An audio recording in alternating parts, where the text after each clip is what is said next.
구독, 좋아요, 알림 설정 부탁드려요. 자, 요즘 국민의힘 다시 한번 보겠습니다. 내부 상황 시끄럽습니다. 전직 대통령 사면해달라고 하면서 탄핵을 부정하는 듯한 발언까지 지금 나왔는데요.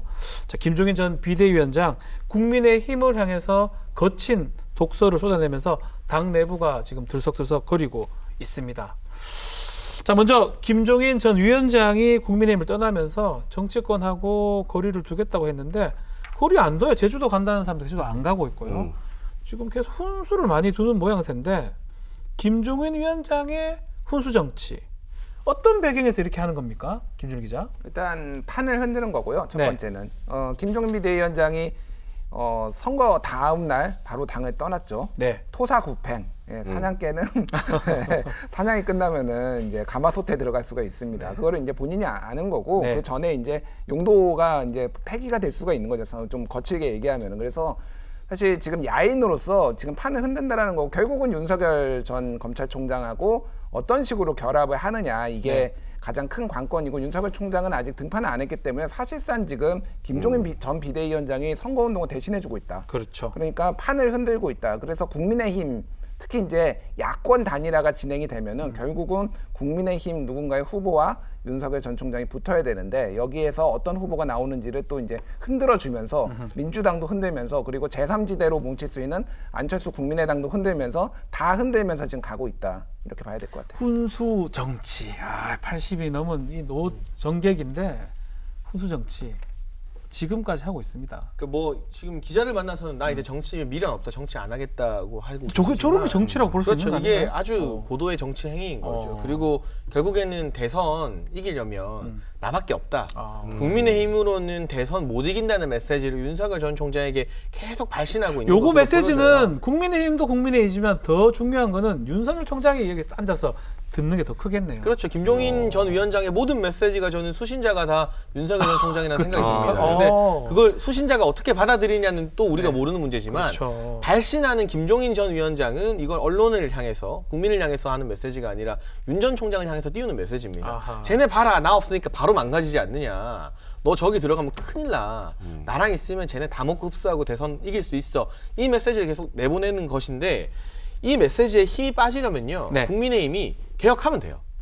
개혁을 해야 된다. 김종인 전 위원장 있을 때처럼 호남 가서 당대표나 지도부가 이 5.18 묘역에서 무릎 했었잖아요. 꿇고 네. 그리고 뭐 중도화 전략, 젊은 층과 가까워지는 전략 계속 추진하고 시도하면 네. 김종인 전 위원장의 당 밖에서 이 메시지가 그냥 아유 영감님 왜 저러시지가 되는 거예요. 되는데 근데 지금 그렇지 않잖아요. 네. 바로 뭐 서병수 의원 나와서 탄핵 잘못됐다 막 이런 이야기 하고 있으니까 김종인 전 위원장 말이 다 맞는 게 되는 거예요. 결국 이건 김종인 전 위원장이 예측을 잘하고 뭔가 의표를 찔렀다기보다는 국민의힘이 못하고 망가지니까 상대적으로 김종인 전 위원장의 메시지가 더 돋보이는 그런 상태인 것 같습니다. 이거를 뭐 훈수, 독설 뭐라고 하든 간에 하나하나 좀 짚어보면 주호영 원내대표, 주호영 지금 비대위원장이라고 봐야 되겠죠? 원내대표가 요걸 엄청 얻어먹고 있어요. 보궐선거 당시에 안철수 후보랑 작당을 했다. 작당이라는 표현도 쓰고 근데 절대 아니라고 하는데 김종인 전 위원장이 주호영 원내대표를 비판하는 이유 뭐라고 봐야 됩니까? 기본적으로 오세훈 후보가 단일화해서 이겼으니까 이제 이렇게 이런 얘기할 수가 있는 거죠. 일단 첫 번째는 네. 만약에 안철수 후보가 아니면 당선되지 않는 분위기였다라고 하면 이런 얘기를 못하죠. 오히려 본인이 실기한 것이 되니까. 일단 본인이 승리한 것에 대해서 일단 자신이 승리했었던 이력을 다시 한 번 더 계속 되짚고 있는 거죠. 어차피 내가 밀었던 오세훈 후보가 서울시장이 됐으니까. 살짝 정치계에 히딩크병이 있는 것 같아요. 그럼 무슨 내가 말이죠? 한번 이 팀을 이끌어서 성공시켰어요. 예. 그러니까 내가 빠지고 나서 한국 대표팀이 안 좋아지면 멀리서 계속 훈수를 두는 거죠. 히딩크 그랬었나? 지금 이 감독보다는 내가 더 나을 것이다. 아, 계속 얘기하는 거죠. 당내 사령탑은 지금 주호영 권한 대행이 돼 있는데 지금 보니까 사실은 이 사람은 능력도 별로 없었고 사실 내가 다 한 거였다. 네. 라고 얘기하면서 이 사람이 만약에 지금 당대표 준비하고 있습니다. 네. 당대표 준비하고 있는데 이 사람이 당대표 됐을 때 불보듯 뻔하다. 잘 안 될 것이다라고 얘기를 계속해서 사인해주고 결국은 너네들은 나를 다시 부를 수밖에 없을 걸라고 얘기를 하고 있는 것이죠. 아, 김종인의 I'm still hungry. 내가 고파. 근데 실제로 그 당시에 당내 중진들이 다수 안철수 대표에게 우호적이었어요. 저도 그렇게 봤는데. 뭐 적극적으로 뭐 작당을 했는지 어느 정도 지원을 했는지는 뭐 사람들마다 의견이 다르겠지만 기본적인 분위기가 처음에 여론조사에 보면 안철수 대표가 오세훈 시장보다 우위로 나왔었기 때문에 거기에 기반해서 이참에 안철수 대표를 보수 진영으로 끌어들이자 이런 목소리가 특히 중진들 위주로 많이 나왔던 건 사실이에요. 그러다 보니까 오세훈 시장이 중진들한테 전화 참 많이 받았다고 합니다. 단일화 이 국면 아주 치열할 때 그냥 네가 포기해라, 양보해라 이런 전화를 하도 많이 받아서 김종인 전 위원장에게 하소연을 하자 김종인 전 의원이 내가 정리해 줄게 하면서 안철수 대표를 막 때리기 시작했거든요. 네. 그러면서 분위기가 좀 뒤바뀌었잖아요. 물론 윤석열 전 총장 사퇴나 LH 효과도 있었지만 그러다 보니 김종인 전 위원장 입장에서는 당내 이제 주호영 원내대표로 상징되는 중진들이 도와준 게 아니라 발목을 잡았다. 이런 사람들이 당권을 가져가면 국민의힘이 제대로 되겠느냐 이런 차원에서 이야기를 하는 것 같고요. 네. 여기에 대해서는 사실 오세훈 시장이 나서서 정리를 해주면 간단한 문제거든요. 어떻게 해야 됩니까? 그때 중진들이 나한테 전화해서 뭐라고 했는지 압박을 했는지. 근데 지금 굳이 시장인데 그런 정치적인 이 진흙탕에 끼어들고 안 싶지는 하겠죠. 않겠죠. 네. 다만 이 사태를 바라보는 입장에서 윤석열 전 총장은 아 내가 들어갔는데 중진들이 나를 미는 게 아니라 그 당시에 오세훈 시장 자기 당 후보를 안 밀었잖아요. 밀어내는 거죠. 또 다른 사람을 밀 수도 있고 내가 좀 중진들의 어떤 이 알력 다툼의 중간에서 끼어서 흔들릴 수도 있겠구나라는 경계심을 가지게 될 것 요 같습니다. 메시지도 윤석열 총장한테 가는 메시지네요. 그렇죠. 의미가 상당히 있죠. 하나가 네. 더 있는데 합당 이슈가 있었어요, 사실은. 아하. 뭐냐면은 주호영 원내대표가 지금 권한대행인데 지금 당대표 나오려고 하고 있었잖아요. 그러면서 이 선거 즈음에서 앞뒤로 해가지고 합당을 해가지고 이거를 본인의 성과로 해가지고 당대표로 나가려고 해서 이제 상당히 접촉이 많았는데 그거에 대해서 지금 김종인 비대위원장이 굉장히 불쾌했다. 그러니까 나를 제쳐두고 그렇죠. 뒤에서 이렇게 합당을 하고 결국 내가 안철수 대표 싫어하는 거 아는데 이런 식으로 할 수가 있는 약간의 그 배신감도 정치권에서 그 얘기가 있더라고요. 네. 근데 그 오세훈 시장이 얘기를 했어요. 4월 26일 이제 신동아 인터뷰에서 오세훈 두고 중진들이 계속 장난질했는데 김종인 비대위원장이 영혼을 갈아 넣어서 방패 역할을 해줬다. 라고 오세훈 시장이 얘기를 해줬어요. 오세훈 시장은 정리를 해줬네. 김종인 전 위원장하고 같이 그러니까 가는 아무래도 이제 본인이 서울시장이 되는데 1등 공신이라고 저는 뭐 본인 스스로는 아마 믿고 있지 생각하고 않을까 있는 것이다. 그런 네. 생각이 드네요. 네. 그런데 그 김종인 전 위원장의 마음을 참 알기가 쉽지 않은 게 네. 이 당 비대위 티타임에서 이 김 위원장이 상임 고문 자리를 단칼에 거절했답니다. 네, 네. 안 하겠다고 그랬대요. 그래서 이 주 원내대표가 그러면 거절하셨으니까 다시는 당에 모시는 일 없도록 저희가 잘하겠습니다라고 이야기를 했더니 또 이제 그 말에 또 서운했다. 또 서운한 거예요. 아, 참 이게 어떻게 이야기를 했어야 맞는 건지. 어떻게 됩니까? 저는 서운한 게 당연하다고. 아, 생각하고. 서운합니까? 정치권에서 가장 쓸모없는 직함이 자문위원, 상임 고문 막 이런 거거든요. 고문이 말고 딴 거를 시켰어야 되나? 예를 들면 막전 문제지가 마크 직함이에요. 시청률 엄청 잘 나오고 유튜브 구독자 100만 됐는데 네. 박주인 변호사님이 나 이제 역할 다 했다 물러나겠다 하는데 저는 그럴 리는 없습니다. 그 제작진 예를 들면 제작진이나 우리가 아유, 다시는 모시는 일 없도록 제가 잘하겠습니다. 안 돼, 안 돼, 안 돼. 아유, 변호사님 없으면 우리 망해요. 되게 서운하네. 막전 맞고 망해요. 변호사님 계속 있어 주세요 해야 네. 못 이기는 척 앉아 있거나 아니면 나갔다가 기분 좋게 나갈 수 있는 건데 딱 나간다고 하니까 MC 장원이 기다렸다는 듯이 네 변호사님 그동안 수고하셨습니다. 다시는 모실 일 없게 하겠습니다 하고 여기에 딱 앉는 거예요. 아, 속상하네. 얼마나 화가 나요. 딱 속상해요. 와닿아요. 너무 속상해요. 거예요. 너무너무 속상해요. 이유를 들었는데도 벌써 임시장을 미워하면 어떡해요. 아, 저는 너무 좋아요. 충분히 그러고도 남을 조용히를 하자. 조용. 아, 너무 미워요, 갑자기. 아, 나 진짜 왜 저렇게 왔다 갔다 하시지? 너무 비슷하고 미워. 쓰시는 거 아, 같아요. 나 답답하기만 합니다. 아, 이해가 딱 되네요. 네. 저는 주호영 원내대표 입장이 딱 되네요. 너무 답답하네. 왜 저러시나? 자, 김종인 위원장 독설 중에 눈에 띄는 게, 이거 뭐 이런 말 쓸 수 있냐 꼬붕. 모르겠는데, 꼬붕 이런 말을 썼어요. 이거는 우리 친구들끼리 쓰는 말이에요. 네. 내가 네 꼬붕이가 뭐 이런 말을 해야 되는데. 장재훈 의원에게 그 홍준표 꼬붕이라는 표현을 썼습니다. 야, 이거 네. 심하지 않나요? 뭐 실제 그렇게 생각하시는 것 같아요. 아, 진짜로? 네, 그거를 뭐 비유라는 표현이라고 하기에는 마치 꼽은 것 같다라고 하지 않고 그냥 꼽음이라고 얘기했거든요. 그렇게 생각하는 거죠. 네. 근데 어떻게 보면 이것도 당내 세력 견제라고 볼 수가 있습니다. 왜냐면 홍준표 의원 같은 경우 지금 현재 무소속이지만 계속해서 외곽에서 단일화할 때 안철수 후보가 잘 되길 바랬다. 그리고 대구에서 아주 공교롭게도 어떻게 그렇게 시간이 맞는지 모르겠지만 절에서도 만나기도 하고 정말 그런 공교로움이 어떻게 일어날지 모르겠어요. 정말 신기한 인연인데 그 정도로 안철수 대표가 서울시장 출마하기를 홍준표 의원은 바랐습니다. 왜냐면 또 하나의 대선 후보가 서울시장에 발목 잡히길 바랬을 수도 있겠죠. 또 그런 속마음이 있었을 있었을 것이다. 수도 있겠지만 어쨌든 이걸 다 지켜보고 있는 김종인 비대위원장 입장에서는 이 부분이 굉장히 기분 나빴을 것이고 만약에 장제원 의원이 독설을 날리고 김종인 비대위원장을 견제하면 견제할수록 국민의힘은 어쨌든 홍준표 의원을 대선 전에 다시 불러들일 수밖에 없습니다. 아하. 그것을 경계하고 만약에 홍준표 의원이 국민의힘으로 들어왔을 때 대선 후보가 될 가능성이 높고 그렇게 되면 정권 교체가 되지 않을 것이라는 생각까지 김종인 비대위원장이 하고 있으니까 이걸 견제하고 있는 것이 아닌가라는 생각이 듭니다. 어쨌든 간에 국민의힘 당내에서 당외도 마찬가지 같아요. 김종인 위원장하고 적이 되면 척을 진다면 다들 잘된 사람 없다라 이런 얘기가 있는데 그 말은 맞나요? 그거는 이제 얼마나 이게 장기냐 단기냐를 봐야 될 것 같아요. 이제 거꾸로 올라가면은 예전에 이제 사천년 아니가 민주당에 가서 비대위원장 했잖아요. 네. 그때 이해찬, 정청래 컷오프했습니다. 맞아요. 그분들 다 잘 나가잖아요 지금. 단기간에는 괴로워했어요. 단기간에는 다 괴로워하고 마찬가지. 그러니까 김종인 비대위원장의 특징이 뭐냐면은 강경파의 목소리를 누르고 소장파를 키워주는 거예요. 그러니까 그럴 때 이제 예를 들면 지금 김웅 의원이 초선인데 뭐 2위 뭐 당대표 2위 뭐 거론이 되고 막 이러고 있잖아요. 네. 근데 이때는 되는데 이게 장기로 봤을 때는 모릅니다. 근데 유일하게 끊임없이 독설을 퍼붓는 게 안철수 대표고 안철수 대표는 잘 안 풀리긴 했어요. 그분은. 네. 그래서 뭐 그거는 지켜봐야 되는 거죠. 예. 네. 그러면 국민의힘 안에서 우리 이 김종인 위원장의 뭐 독설 아니면 훈수, 쓴소리 어떤 식으로 인식을 하고 있습니까? 일단 중진들은 다 싫어하죠. 다 싫어합니까? 뭐 3선 이상의 중진들은 불쾌해하는 사람들이 많은 것 같고 네. 반면 초선들은 좋아합니다. 김웅 의원 같은 경우도 최근 인터뷰에서 김종인 전 위원장 메시지 맞지 않냐 이런 식의 발언을 했거든요. 근데 저는 이 메신저와 메시지를 좀 구분해서 볼 필요가 있다고 네. 생각해요. 김종인이라는 메신저 자체는 호불호가 아주 극명하게 갈리는 사람입니다. 그리고 똑같은 말을 해도 아다르고 어다른데 이분이 참 직설적으로 하세요. 네. 평생을 그렇게 살아오셨으니까 이제 와서 김종인 전 위원장에게 말 좀 예쁘게 하세요라고 하는 게 무슨 의미가 있겠습니까? 네. 그런데 이 메신저에 대한 감정을 내려놓고 메시지만 보면 전 틀린 말 한 적을 별로 본 적이 없는 것 같아요. 네. 기본적으로 우리가 더 중도화돼야 된다. 젊은 층과 가까워져야 된다. 호남을 껴안아야 된다. 김종인 전 위원장 체제에서 국민의힘은 아주 특이한 제도가 생겼는데 제2의 당협위원장이라고 해서요. 현역 의원들이 각각 호남 당협위원장직을 한 번씩 더 맡게 됩니다. 그러니까 자기 지역구 말고 호남도 챙기라는 거예요.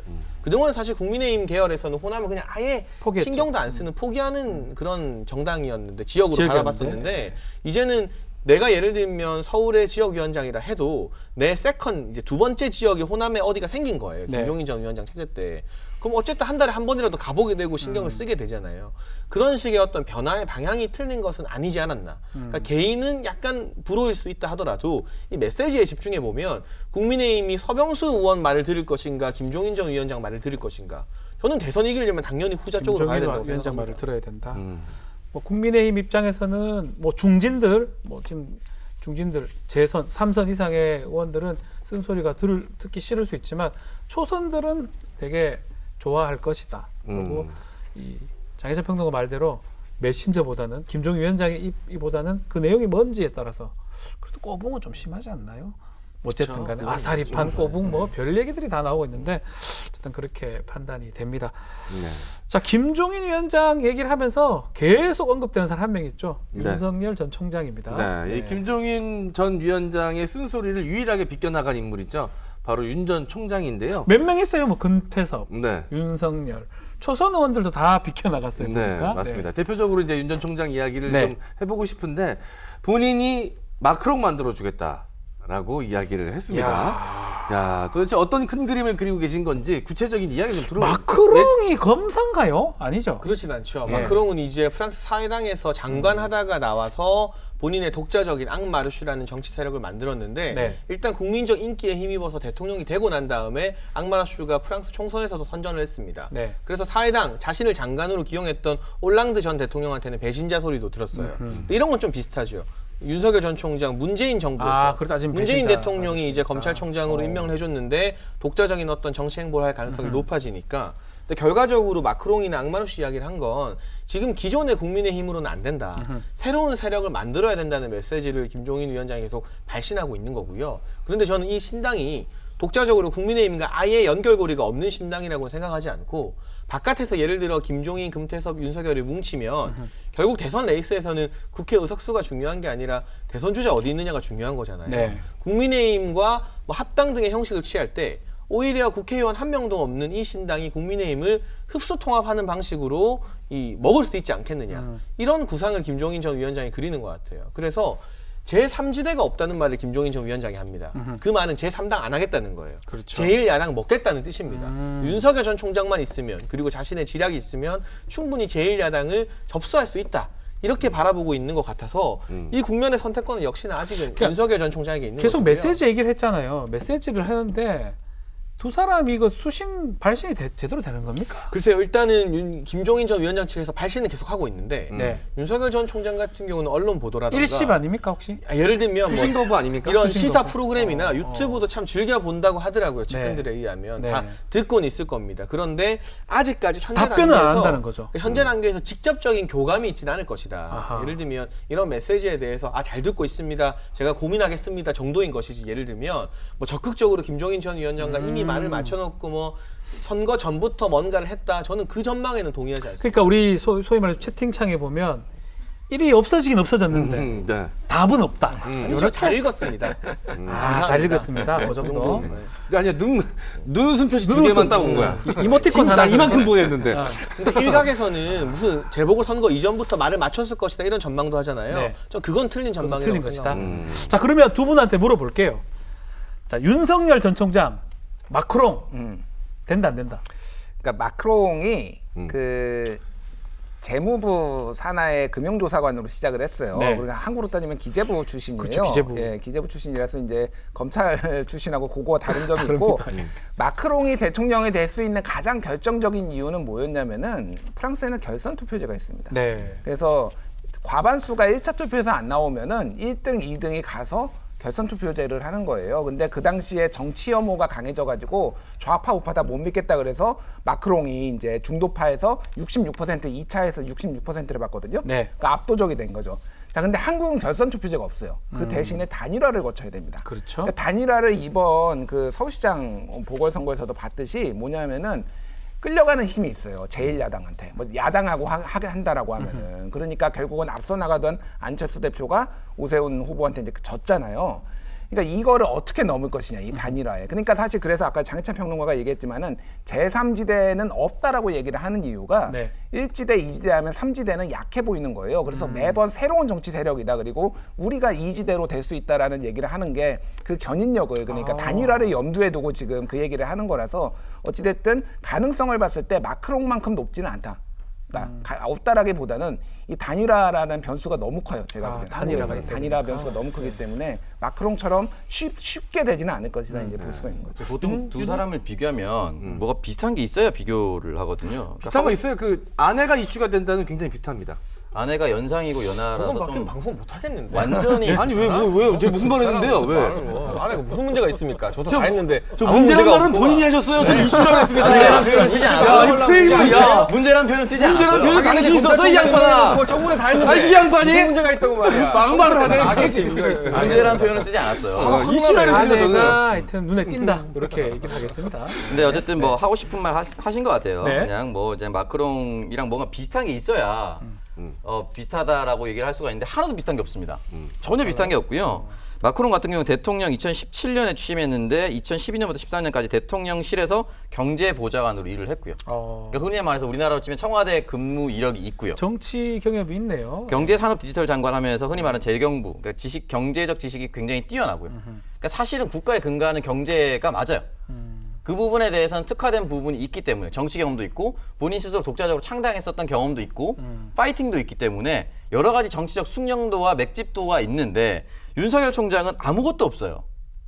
그참. 그러니까 이 부분에 있어서 비교할 거면 비슷한 사람으로 비교를 해야 되는데 전혀 비교 대상은 전혀 되지 않는다. 그러니까 뭐 마크롱이 신승을 했고 떠오른 혜성이 갑자기 대통령이 됐다 이렇게 해서 그냥 비교한 것 같은데 닮은 점은 사실 하나도 없습니다. 그러니까 저는 동의하기 힘들고요. 사실 윤석열 전 총장의 정치적 맷집은 검찰총장 임명돼서 조국 사태 발발 이후에 1년 넘게 계속 두들겨 맞았는데 무너지지 않았던 그 분야에서 이제까지 역대 어느 제3 후보, 신생 후보와는 다른 맷집이 검증이 되었다. 맞습니다. 그런 부분은 마크롱과도 비슷한 부분이고 뭐 이제 기재부 출신이냐 검찰 출신이냐의 차이는 있겠지만 검찰 출신으로 사회에 굉장히 다양한 문제에 깊숙이 발을 들이면서 조사하는 과정에서 그 식견을 얻었을 것이다라는 생각을 하고 있고 가장 결정적인 공통점은 마크롱을 선택했던 프랑스 국민들이나 지금 윤석열 전 총장을 지지하는 대한민국 국민들이나 거대 양당에 실망했다는 거죠. 그래서 새로운 인물이 나와서 한번 쓰러졌으면 좋겠다는 건데 네. 마크롱 악마르슈가 사회당과 공화당 전체의 몰락을 가져온 것처럼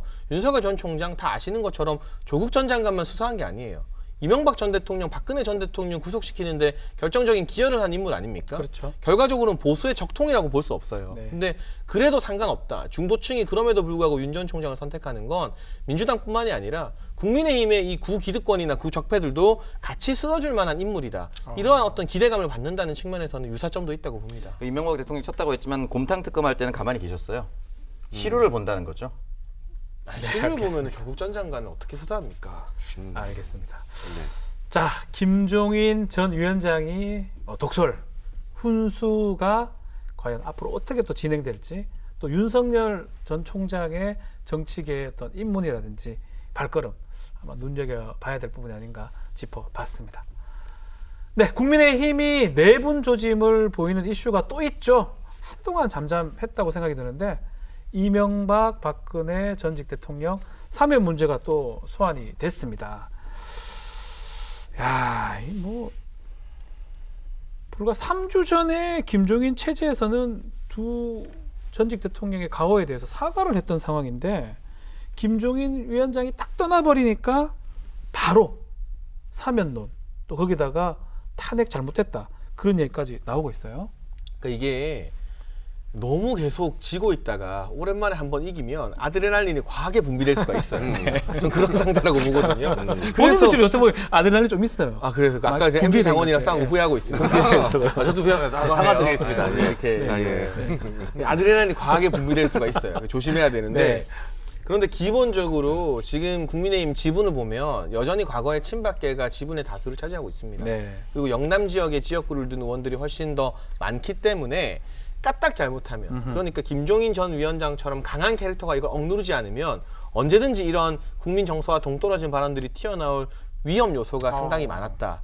근데 그걸 다른 사람도 아니고 국회의원도 많이 하시고 부산시장까지 하신 서병수 의원이 이야기했다는 서병수 점 오선입니다, 저는 오선. 대단히 실망스럽고요. 아하. 그런데 그나마 다행인 건 서병수 의원의 이 돌출 발언이 좀 빨리 진압이 됐어요. 네. 주호영 원내대표가 당 차원에서 공식적으로 사면 요구는 더 안 할 거라고 했고 탄핵에 대해서 부당함 주장한다, 이 의견에 동의하는 국민의힘 현역 의원은 아직까지 공식적으로 한 명도 없습니다.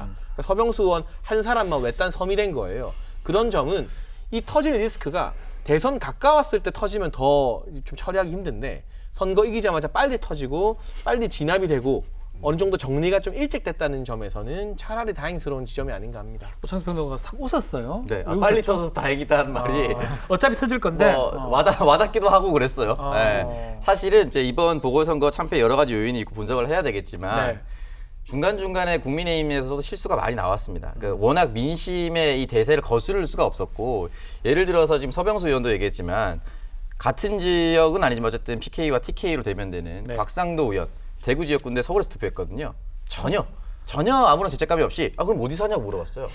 너무 당황했어요. 그래서 우리나라 비례대표인 줄 알았잖아요. 제가 그 얘기 듣고. 근데 이런 부분들이 사실 상관은 없죠. 지역구에 네. 거주할 필요는 없긴 그러니까 한데. 법적으로 상관이 없다고 예. 했을 때 과연 국민의 감정도 괜찮을 것이냐. 감정은 조금 일치를 못했다. 그러니까 이 부분에 대해서 여러 가지 터질 것들이 계속 터져 나왔는데 워낙 대세가 심하다 보니까 저는 앞으로도 안 터질 수 있을 것인가. 사실은 저는 김종인 비대위원장의 능력도 분명히 있다고 보지만 국민의힘에서 김종인 비대위원장을 더 크게 만들어주고 있어요. 저러니까 김종인 비대위원장이 필요하지라는 생각을 국민의힘을 보면 계속 떠오르게 만드는 거거든요. 그러니까 애초에 이런 부분이 나오지 않았어야 됩니다. 그러니까 이런 부분은 저는 미리 터졌다라고 얘기했지만 향후에도 터질 가능성이 또 있다. 그리고 다가오는 당대표 선거에서 어떤 지역의 후보가 강력한 후보가 되느냐에 따라서 또 한 번 삐걱거림이 나타날 수도 있다고 봅니다. 그러니까 영남 지역의 후보가 될지, 또 보수색이 짙은 분이 될지, 또 중도층이 될지, 그것 때문에 달라질 것 같은데 어떻게 보셨습니까, 사면은? 세 가지죠. 그러니까 네. 첫 번째는 김종인 비대위원장이 없어지면서 강하게 누르던 분이었거든요. 아. 그거를. 근데 어쨌든 지금 목소리들을 이제 내려고 하는 것들. 두 번째는 개인적 이해관계입니다. 이거를 지금 공식적으로 얘기가 된 거는 박형준 부산시장이 얘기를 꺼냈잖아요. 그렇죠. 대통령 접견 시에. 대통령 만나서. 박형준 부산시장은 이명박 대통령하고 어쨌든 매우 가까운 사이입니다. 이거는 개인적인 것들이 나오고 이게 반영이 됐다라고 봐야 되고, 세 번째는 이제 지금 당대표 선거를 앞두고 있어서 아까 말씀하셨지만은 아직 굉장히 그 영남 쪽에 많이 당원들이 굉장히 많아요. 근데 그 박근혜 대통령 탄핵에 대해서 여전히 좀 받아들이기 힘들다 이런 분들이 꽤 있거든요. 그렇죠. 그쪽에 이제 지금 민주당이 굉장히 당대표 선거 앞두고 친문 강성으로 목소리가 나듯이 똑같습니다. 친박. 국민의힘도 이제 당대표 앞두고 계속 그 목소리가 날 거예요. 이거를 어느 정도까지 컨트롤할 수 있느냐에 따라서 이 당이 이제 색깔이 많이 왔다 갔다 할 것이다 이렇게 봐야죠. 네. 네, 사면 이야기하는 사람들 보면 특징이 있더라고요. 뭐죠? 사면 초과에 있을 때 사면 이야기 합니다. 이거 말 재밌습니다. 예. 네, 그렇더라고요. 아니 사면 민주당에서도 초과. 보면 예. 올 1월에 그 이낙연 대표가 당시 대표가 사면론 이야기를 꺼냈다가 그렇죠. 상당히 곤혹을 치렀는데, 그때 당시에도 이재명 지사보다 그렇죠. 지지율이 좀 높았었는데 이게 뒤집히려는 듯한 형국이었거든요. 그때 사면론을 이야기했다가 상당히 힘들 뚝 때 떨어졌습니다. 했던 얘기로 네. 기억이 나요. 민주당 지지자들이 그 지난 네. 총선이 끝나고 나서 지금에 이르기까지 약 1년 동안 민주당 지도부에 실망했었던 것들이 몇 번 있었는데요. 네. 그중 첫 번째가 의대생 시험 다시 봐주게 한 거. 두 번째가 이제 이 사면론이었습니다.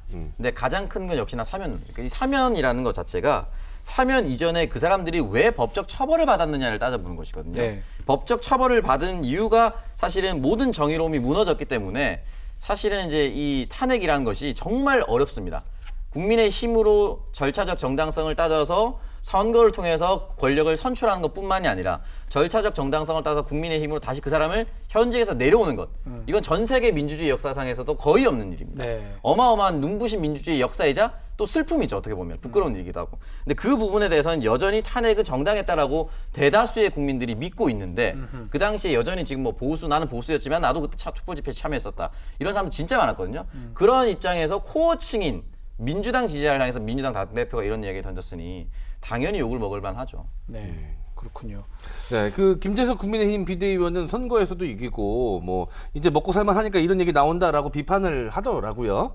자, 선거에서 만약에 졌다면 가정이긴 이 하지만. 사면론 이야기가 국민의힘에서 나왔을까요? 안 나왔을 확률이 높죠. 그리고 김재섭 비대위원 30대고요. 네. 지역구가 이제 강북 쪽 도봉입니다.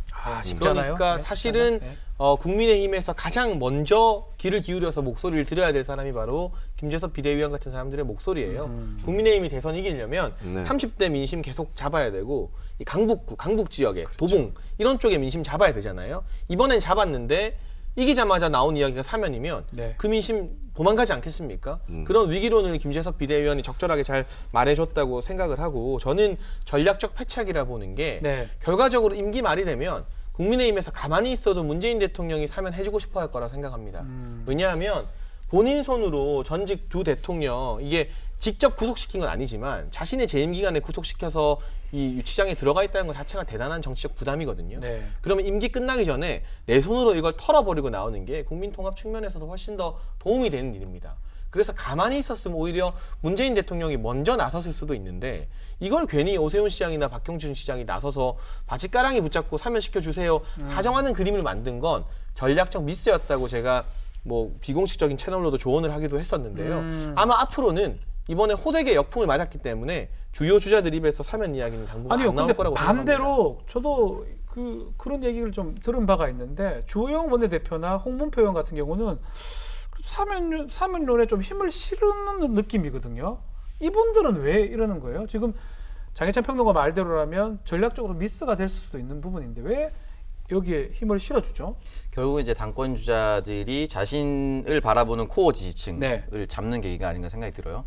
저는 이번 오세훈 후보의 승리가 여러 가지도 있지만 당심이 아닌 당 바깥에 있는 민심이 오세훈 후보를 향했기 때문에 승리했다라고 보는데, 네. 이거를 지난 황교안 대표와 당대표 선거를 따져보면 그때도 일반 민심은 오세훈 후보가 이겼습니다. 근데 당심에서 압도적으로 황교안 후보가 받아서 이제 당대표가 됐거든요. 네. 지금 똑같은 걸 당대표 후보 주자군들이 펼치려고 하는 것이 아닌가. 왜냐면 일단 당대표가 되기 위해서는 이 코어층은 사실 아직도 아까 말씀하셨지만 TK 지역이라든지 강성 보수자들은 이 탄핵이 부당하다고 얘기를 하고 있어요. 그 사람들이 당원으로 많이 남아있을 경우에 이런 얘기를 하는 사람들에게 표심이 몰릴 수가 있고요. 아하. 그 당시에 오세훈 후보가 가까스로 2등을 했지만 3등이었던 김진태 후보는 거의 태극기 부대와 같이 다녔습니다. 아, 근데 표를 굉장히 많이 받았거든요. 태극기 표. 예. 그러니까 그 표가 아직까지 당에서 남아있을 거란 말이에요. 아하. 그러니까 지금 재보궐선거가 국민의힘이 압승했지만 그렇다고 해서 일반 민심이 일반 국민들이 국민의힘으로 입당한 건 아니에요. 그러니까 당심은 여전히 바뀌지 않았습니다. 그러니까 이 당심에 기대해서 이런 발언을 하려고 하는 것이 아닌가라는 생각이 드는데 만약에 당대표가 되고자 이런 발언을 계속 남긴다면 결국 이 당에는 5명만 남을 겁니다. 그러니까 당권을 획득하기 위해서는 이게 더 유리할 것이다. 그래서 뭐 100% 찬성하는 건 아니지만 어느 정도 힘을 실어주는 것이다. 그렇게 두 분이 다 분석을 하는 거네요. 정확합니다. 네, 맞아요. 예, 그게 맞죠 지금.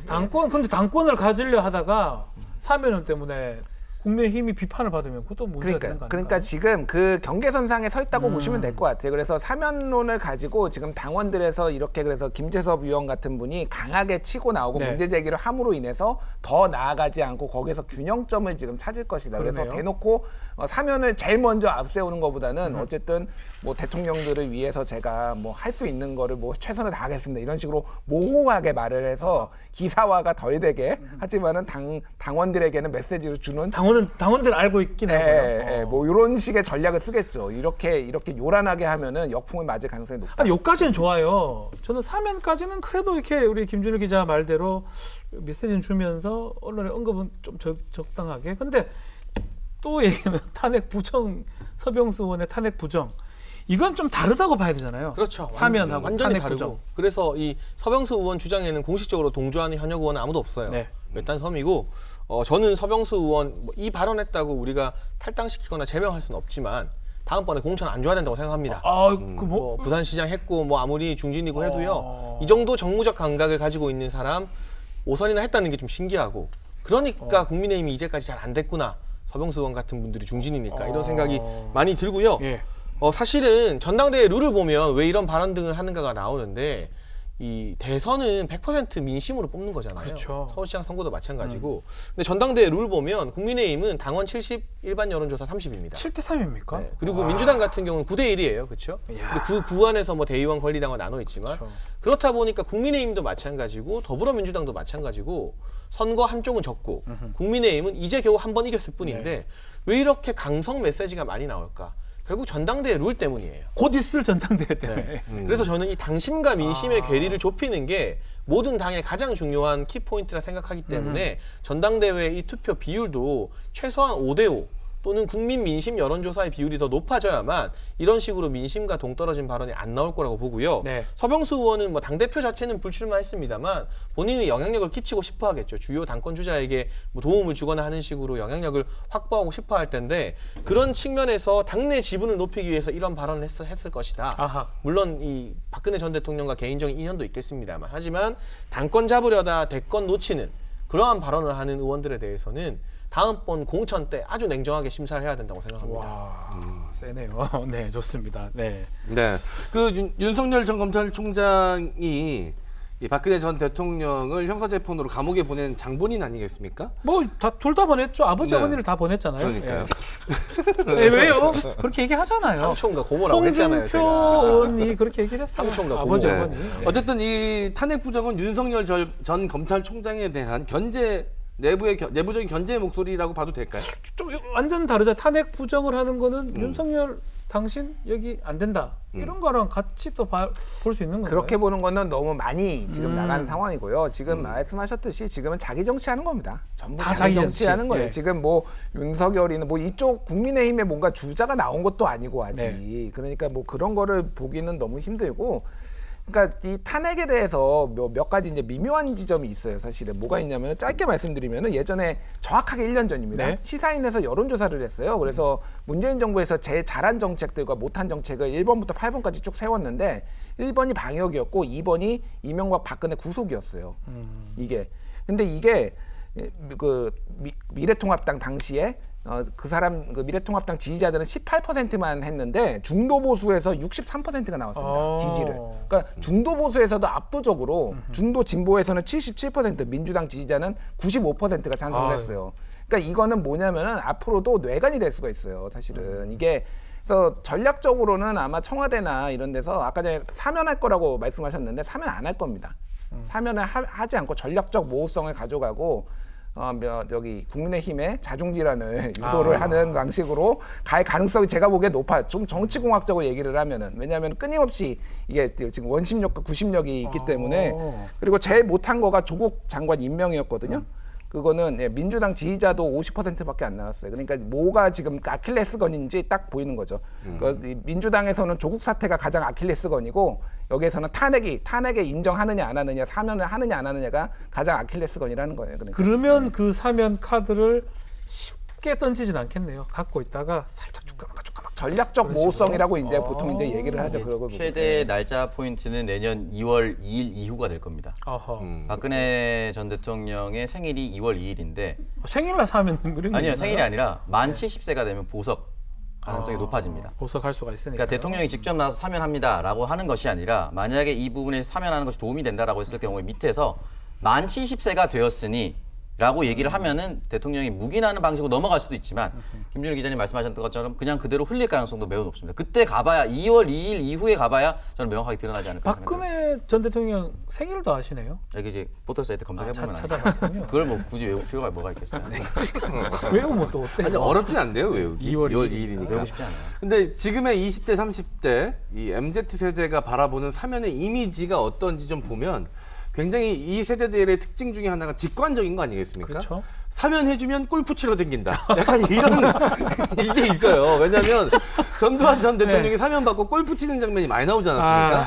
그래서 그렇게 이해하고 있는 분들도 꽤 많더라고요. 네. 이게 사면 자체에 대한 반감을 좀 갖고 있는 분위기도 있던데 어떻게 보시는지. 저는 사실 이 홍준표 전 대표 같은 분들이 이명박 전 대통령, 박근혜 전 대통령 안고 가야 된다. 뭐 부끄러운 부모도 부모다. 뭐 이런 말을 하는데 그럼 제발 좀 혼자 안고 가시라는 말씀을 드리고 싶어요. 다 같이 나는 안고 싶은 마음이 없는데 다 같이 안고 구렁텅이로 빠지지 말고 지금 보수 야권의 절체절명의 아직 위기입니다. 이번에 만약에 정권 교체 못하면 거의 이 보수 진영의 씨가 마를지도 몰라요. 왜냐하면 지방 권력 지금 다 민주당에 넘어가 있죠. 이번에 그렇죠. 서울, 부산 겨우 찾아왔지만 구의원이나 시의원들 보면 국회 권력 다 넘어가 있죠. 뭐 사법부 권력 사실상 김명수 대법원장 체제로 넘어갔다고 보는 게 보수 야권의 일반적 시각이거든요. 그런데 대권까지 한 번 더 넘겨주면 그냥 고착화되는 거예요. 아예. 게임의 룰 자체가 바뀌게 되는 건데 이 위기감을 느끼지 못하고 정권 교체에 도움이 안 되는 것들을 굳이 끌고 가는 이유가 무엇인지 모르겠다. 그리고 만약 정권 교체를 일단 하면 중도층과 젊은 층의 지지를 바탕으로 정권 교체를 하면 그때 가서 인도적으로 이 사면 문제를 논의하기도 저는 쉬워진다고 보고요. 네. 결과적으로는 뭐 김준일 기자님이나 저는 생각이 조금 다른데 정권 교체 할 수 있을 것 같다는 분위기가 무르익어서 청와대에서 위기감을 느껴지게 되면 그러면 임기 말에 저는 사면 진지하게 검토할 가능성도 생긴다고 봐요. 그래서 지금 중요한 건 정권 교체의 가능성을 높이는 것이지 전직 대통령의 사면 문제가 아니다. 그리고 코로나19로 참 힘든 국민들은 본인들 먹고 사는 것도 너무 힘들어서 이거 어떻게 좀 타개할지 그게 당장의 문제인데 두 전직 대통령들이 감옥에 가 있는 건 마음 아프고 눈물 흘리는 건 일부 보수 야권 지지자들 뿐이에요. 물론 저도 그분들의 이 마음 아픈 심정에 동감은 합니다만 더 큰 파이, 더 큰 국민, 더 다수의 국민들은 무슨 생각을 하느냐에 정치 지도자라면 초점을 맞춰야지 자꾸 강성 발언하는 것은 복당해서 내가 보수층 지지 바탕으로 대선 후보 한 번 더 하고 싶다. 이 정도 수준밖에 안 되기 때문에 홍준표 전 대표 정도의 커리어를 가진 분이라면 좀 큰 그림을 보시고 큰 정치를 해달라 이런 부탁을 드리고 싶습니다.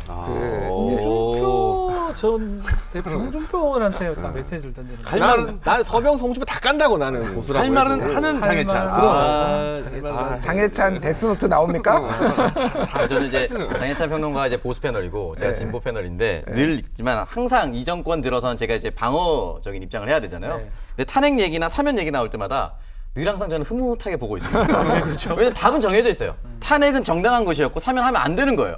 근데 계속 위에서 힘 있는 사람들이 엉뚱한 얘기를 하고 있으니까 얼마나 답답할까라는 생각이 들면서 가끔씩 나도 이렇게 흐뭇할 때가 있구나라는 생각이 어떨 때 듭니다. 편들어주기 막 싫을 때도 있는 거죠. 같은 진영이라도. 아 그렇죠. 그러니까 제가 사면 이제 같은 거는. 오창석 평론가와는 다르게 저는 서병수 의원이나 홍준표 전 대표도 까는 거죠. 아니 저도 비판하는 서병수 거죠. 의원이랑 홍준표 의원 깝니다. 자기 편을 까야지. 자기 편 깔아세요. 네. 아 많이 깠잖아요 오늘. 자, 민주당 패널도 민주당 실드가 안 되는 부분은 어디입니까? 오늘 첫 번째 주제였죠? 부동산 이슈는 참 방어하려 해도 힘들다. 저 당분간 또 SNS를 못 하겠네요. 왜 정부세 왔나? 이거 좀 오해하시면 안 돼요, 저는. 그러니까 조금 더 숨통을 틔워주라는 말인데, 약간 저는 야당 패널인 줄 알았다고 해가지고, 그런 뜻이 아닙니다. 막 빛내주라는 게 아니에요. 이거 포인트 잘 잡아야 됩니다. 네. 지금 20대, 사실 제가 최근에도 20대를 아니 왜 주제 만나봤는데, 3번에도 주제 1번 변명을 하시는 거예요? 힘들어서 그래요. 내가 정책 짰습니까?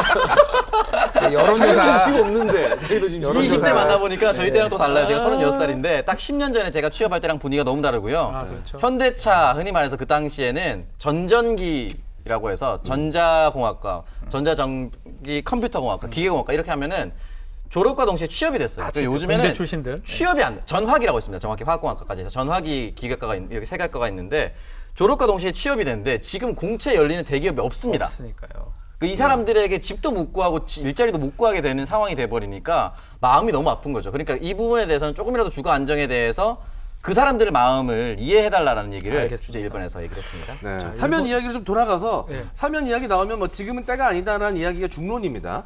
그렇다면 적절한 때가 있긴 할까요? 자, 김준 기자님. 예, 일단 한국 사회 여론 연구소하고 TBS가 의뢰해서 여기서 조사를 했는데 네.